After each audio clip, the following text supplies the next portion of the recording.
மக்கள் வெதர்மன் வானிலை அறிக்கை. குறிப்பாக இரவு நேரங்களில் மழை எங்கே இருக்கும் என்பதை பார்ப்போம். குறிப்பாக இந்த தொடர்ச்சியாக அதாவது மேக உற்பத்தி மலைமேகங்களில் ஜவ்வாறு மலைப்பகுதி மற்றும் அதற்கு அடுத்தபடியாக இந்த கல்வராயன் மலைப்பகுதி மற்றும் அதற்கு அடுத்தபடியாக குறிப்பாக சொல்லணும்னா மேற்கு தொடர்ச்சி மலைப்பகுதி அல்லது குறிப்பாக சொல்லணும்னா கிழக்கு தொடர்ச்சி மலைப்பகுதியிலிருந்து மலைமேகங்களை உருவாக்கி வருகிறது.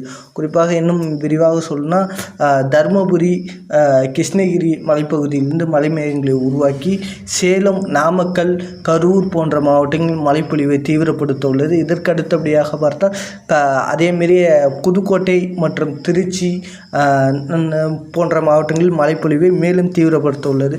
சேலம் மாவட்டத்தை எடுத்துக்கொண்டால் சேலம் மாவட்டத்தில் உருவாகி இந்த மேட்டூர் சுற்றுவட்டார பகுதியில் மலைமேகங்களை உருவாக்கி ஏற்காடு, ஓமலூர், வாழப்பாடி, ஆத்தூர், அயோத்தியாப்பட்டினம், திருமானூர், தம்பம்பட்டி, வீரனூர், ஜலகண்டாபுரம், சங்ககிரி சுற்றுவட்டார பகுதிகள் போன்ற பெரும்பாலான சேலம் மாவட்டங்களில் தொடர்ச்சியாக மழைப்பொழிவானது பெய்து வருகிறது என்பதையும் தெரிவித்துக் கொள்கிறேன். இதற்கு அடுத்தபடியாக பார்த்திங்கன்னா நாமக்கல் மாவட்டம் குறிப்பாக எருமப்பட்டி, தாத்தையாங்கரப்பேட்டை மற்றும் மேட்டுப்பாளையம், கொல்லிமலை, முத்துக்காப்பம்பட்டி மற்றும் சேந்தமங்கலம், போடிநாயக்கனூர்பட்டி மற்றும் செல்லம்பட்டி, நாமக்கல் மாநகரம், நல்லிப்பாளையம் மற்றும் நவனிப்பள்ளி மற்றும் வெக்காடு மற்றும் நாமகிரிப்பேட்டை, புதுப்பாளையம், ராசிபுரம் மற்றும் எச்சம்பாளையம் மற்றும் திருச்செங்கோடு சுற்றுவட்டார பகுதிகள், கருவேப்பம்பட்டி மற்றும் பரமத்தி சுற்றுவட்டார பகுதிகள், மோகனூர் சுற்றுவட்டார பகுதி கனத்த மழையானது இருக்கக்கூடும்.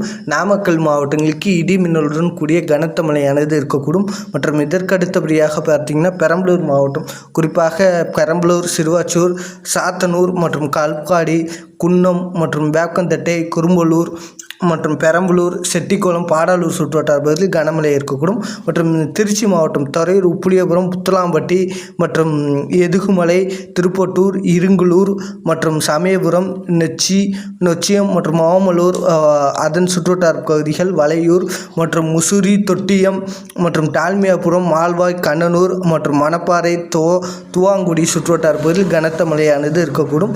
மற்றும் இதற்கு அடுத்தபடியாக தருமபுரி மாவட்டம் பாலக்கோடு, காரேரிமங்கலம் மற்றும் குளிக்கரை, திம்மம்பட்டி மற்றும் அரூர், கீரப்பட்டி சுற்றுவட்டார பகுதியில், தொப்பூர் மற்றும் பெண்ணகரம் சுற்றுவட்டார பகுதியில் மழையானது இருக்கக்கூடும். திருப்பூர் மாவட்டம் குறிப்பாக வெள்ளையங்கோயில், மூலனூர், தாராபுரம் சுற்றுவட்டார பகுதியில் கனத்த மழையானது இருக்கக்கூடும் என்பதையும் தெரிவித்துக் கொள்கிறேன்.